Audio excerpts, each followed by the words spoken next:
Selamat pagi, kita berjumpa lagi di siaran Ruang Publik KBR. Senang sekali saya Ines Nirmala bisa hadir lagi di tengah-tengah Anda dan pagi hari ini siaran Ruang Publik KBR dipersembahkan oleh ICEL, Indonesian Center for Environmental Law. Pagi hari ini kita membahas seputar kemenangan warga Sangihe melawan tambang emas di PT UN Manado. Kita tahu bahwa warga Sangihe terus berjuang menolak tambang emas di pulau mereka. Di PT UN Manado pun telah memutus sengketa tata usaha negara dalam perkara tersebut. 56 perempuan penduduk Pulau Sangihe memenangkan gugatan terhadap izin lingkungan yang diterbitkan bagi PT TMS untuk melakukan kegiatan pertambangan di Pulau Sangihe. Perlawanan yang dilakukan oleh masyarakat menghasilkan putusan yang penting, tidak hanya bagi perlindungan lingkungan di Pulau Sangihe, tetapi juga bagi perkembangan hukum lingkungan di Indonesia. Pada putusan tersebut, hakim mengabulkan permohonan penundaan pelaksanaan putusan izin lingkungan yang disengketakan. Selain itu, majelis hakim juga membatalkan izin lingkungan PT TMS. Pertimbangan majelis hakim yang mendalam mengenai partisipasi masyarakat dan substansi AMDAL juga membuat putusan ini menjadi sangat penting dalam konteks pengembangan hukum lingkungan di Indonesia.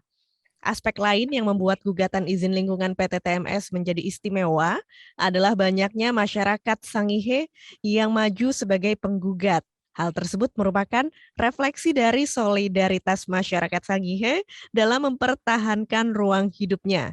Solidaritas dalam advokasi di Pulau Sangihe menjadi inspirasi bagi masyarakat lain yang sedang mengadvokasi lingkungan dan ruang hidupnya. Lalu bagaimana kelanjutan gerakan perjuangan mereka? Dan apa rencana tindak lanjut masyarakat atas putusan PT UN Manado? Baiklah, pagi hari ini saya sudah terhubung dengan narasumber secara online. Yang pertama kita sapa ada Muhammad Hida Lazuardi atau biasa dipanggil Mas Elang, peneliti dari Indonesian Center for Environmental Law. Halo Mas Elang, apa kabar? Baik, selamat pagi. Selamat pagi Mas Elang. Dan berikutnya juga ada Bapak Benhard Pilat, saksi dalam perkara, saksi fakta. Selamat pagi Pak Ben, apa kabar?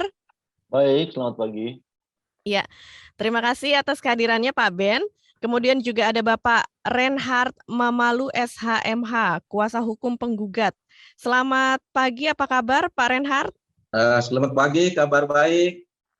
Kabar baik ya Pak ya, terima kasih atas waktunya. Dan kemudian juga ada Ibu Yudit Dutato, penggugat yang juga merupakan warga Pulau Sangihe.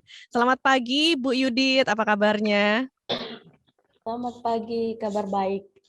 Kabar baik, terima kasih Bu Yudit dan juga Bapak-Bapak semuanya sudah hadir di siaran Ruang Publik KBR dan kita juga mengajak pendengar kita untuk bergabung ke siaran Ruang Publik melalui telepon bebas pulsa di 0800 245 7893 dan juga Anda bisa mendengarkan siaran ini lewat YouTube di channel Berita KBR. Siaran Ruang Publik KBR bisa disimak di 100 radio jaringan di seluruh Indonesia dan di Jakarta lewat 104,2 MS3 FM. Baiklah, saya sebelumnya mau mengucapkan selamat kepada warga Pulau Sangihe yang memenangkan gugatan pencabutan izin lingkungan perusahaan pertambangan emas PT Tambang Mas Sangihe atau PT TMS pada tanggal 2 Juni 2022. Walaupun perkara ini dimenangkan, tetapi belum berarti bahwa perjuangan usai. Dan sekarang saya mau berbincang dulu dengan Mas Elang dari ICEL.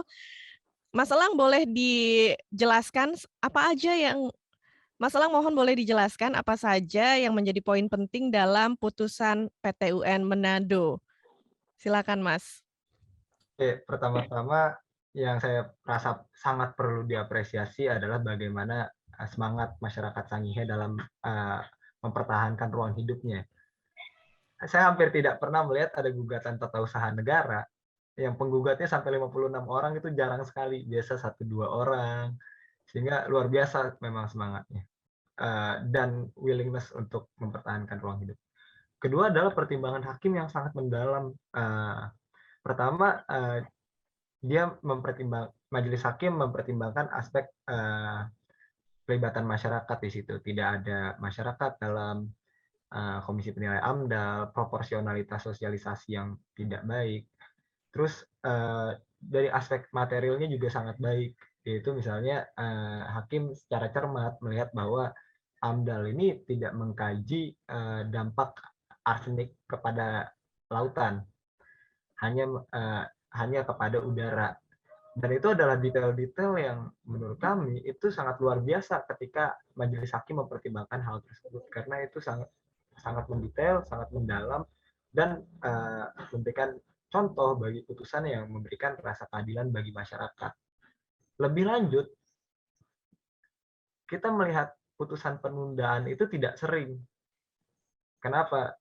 Dalam gugatan tata usaha negara, ketika dia diputus misalnya menang, tapi tidak ada putusan penundaan, ketika itu dibanding, izin lingkungannya itu tetap dianggap hidup. Nah, dengan adanya putusan penundaan ini, dampak lingkungan bisa dicegah sedini mungkin. Semenjak itu diputus, tidak boleh lagi ada kegiatan. Apalagi putusan akhirnya memenangkan masyarakat. Jadi ini merupakan putusan yang sangat inspiratif, sangat baik. Tidak hanya putusannya, tapi bagaimana masyarakat mengadvokasi dirinya.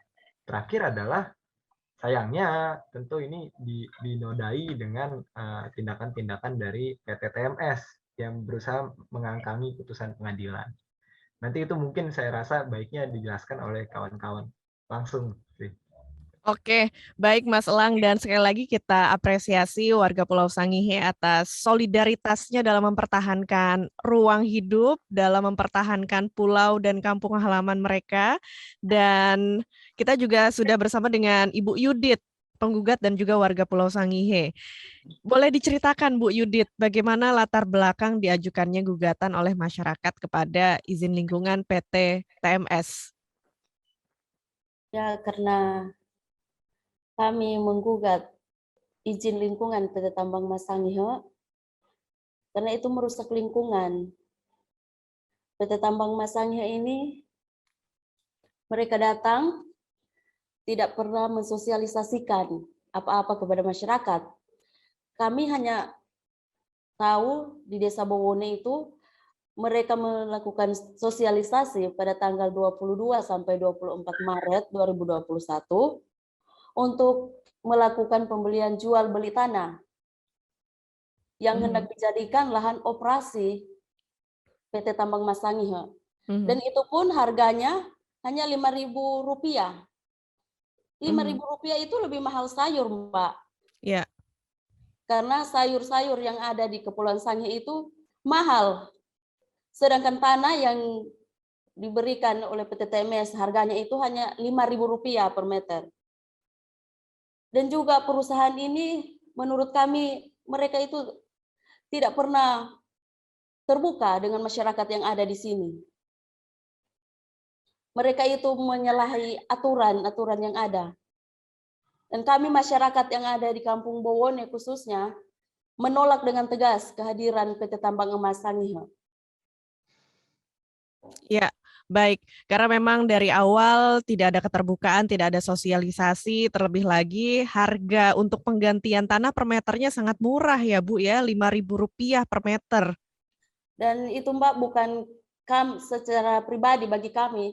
Kami tidak mau memberikan lahan kami itu bukan karena masalah harga yang murah Mbak. Tapi kami tidak mau sama sekali mau memberikan tanah kami kepada pihak perusahaan PT Tambang Mas Sangihe. Ya, baik Bu. Dan juga kita tahu bahwa warga sudah memenangkan putusan ya di sengketa ini, tapi sepertinya putusan tersebut tidak menyurutkan langkah PT TMS untuk melanjutkan bisnis di Pulau Sangihe. Ini bagaimana pandangan Bu Yudit? Ya, menurut pandangan saya PT Tambang Emas Sangihe itu tidak menuruti hukum yang ada.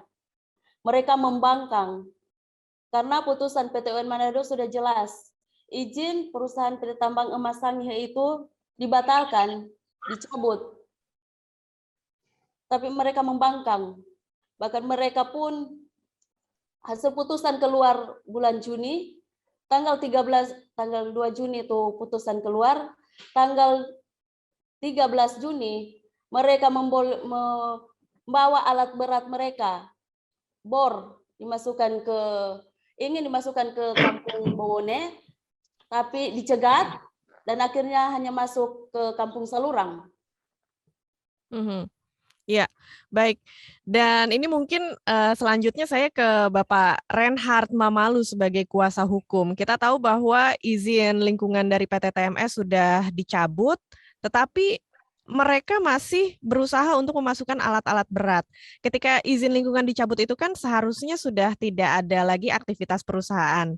Nah, Pak Reinhard, bagaimana nih pandangan Anda soal ini ketika PT TMS masih berupaya untuk membawa masuk alat-alat berat ke pulau? Ya, terima kasih atas kesempatan ini. Salam sejahtera untuk kita sekalian. Assalamualaikum warahmatullahi wabarakatuh. Yang pertama yang saya tegaskan bahwa saya pertama mengapresiasi majelis hakim yang memutus perkara ini karena dia boleh memberikan yang terbaik untuk Indonesia, begitu. Begini, itu sudah jelas di dalam putusan Pengadilan Tata Usaha Negara, yaitu dalam putusan provisi itu tegas mengatakan bahwa memerintahkan kepada tergugat satu dalam hal ini Kepala Dinas Penanaman Modal dan Pelayanan Satu Pintu untuk menangguhkan pelaksanaan surat keputusan tersebut. Jadi menangguhkan pelaksanaan putusan Tata Usaha Negara berupa surat izin yang dikeluarkan, izin lingkungan yang dikeluarkan oleh pemerintah provinsi itu ditangguhkan pelaksanaannya sejak tanggal 2 Juni 2022 sampai perkara ini mempunyai kekuatan hukum tetap. Itu artinya apa? Artinya bahwa putusan ini adalah putusan yang bersifat perintah dan serta-merta. Bersifat verbal biforat, putusan yang dapat dilaksanakan terlebih dahulu meskipun pihak lawan itu mengajukan upaya banding ataupun kasasi. Artinya apa? Kalau izin lingkungannya itu sudah dinyatakan ditunda pelaksanaannya, berarti izin operasi produksinya pun itu harus berhenti. Artinya tidak ada kegiatan PT TMS di lokasi. Jadi hukumnya seperti itu. Tunggulah putusan sudah dinyatakan ingkrah. Apakah masyarakat Sangihe tetap dimenangkan dalam perkara ini atau sebaliknya? Tetapi yang jelas hari ini kemenangan dari warga masyarakat Sangihe itu sudah ditempuh dengan yang sangat luar biasa. Jadi artinya di situ saya juga mengapresiasi pihak pemerintah provinsi karena dengan kesadaran dirinya bahwa mereka itu telah keliru dan ada mengandung cacat formil dalam mengeluarkan surat keputusan berupa izin lingkungan. Begitu mereka dinyatakan kalah, saya mendengar informasi bahwa pihak pemerintah provinsi tidak mengajukan upaya banding, yang hanya upaya banding dilakukan oleh PT TMS. Ya silakan saja. Jadi kami mengapresiasi pihak provinsi, yang artinya pihak provinsi sudah tahu, sudah menyadari bahwa izin lingkungannya itu sudah dibatalkan dan mereka mengakui putusan itu. Maka oleh karena itu sangat diharapkan pihak provinsi juga dapat menghimbau kepada pihak TMS, pihak tambang emas itu agar mereka tidak dulu melakukan kegiatan pertambangan di lokasi. Karena apa? Kalau tetap dilakukan, saya tidak tahu karena masyarakat di sana sangat pada prinsipnya seluruh masyarakat yang terdampak itu menolak keras kehadiran pertambangan itu dan mereka tidak melakukan anarkis. Yang mereka lakukan adalah mengajukan gugatan ke Pengadilan Tata Usaha Negara yang mewakili kepentingan masyarakat Sangihe itu ada 56 para penggugat yang diwakili oleh saya sebagai kuasa hukumnya yang memenangkan perkara ini. Barangkali itu yang boleh dapat saya sampaikan. Oke, baik Pak Reinhardt. Dan juga Bapak Ibu, kita harus jeda dulu sejenak. Bagi Anda yang mendengarkan siaran Ruang Publik KBR, siaran ini juga bisa didengarkan di 100 radio jaringan di seluruh Indonesia dan di Jakarta lewat 104,2 MS3 FM. Kita akan kembali lagi ke siaran Ruang Publik KBR yang dipersembahkan oleh ICEL, Indonesian Center for Environmental Law. Kita kembali sesaat lagi.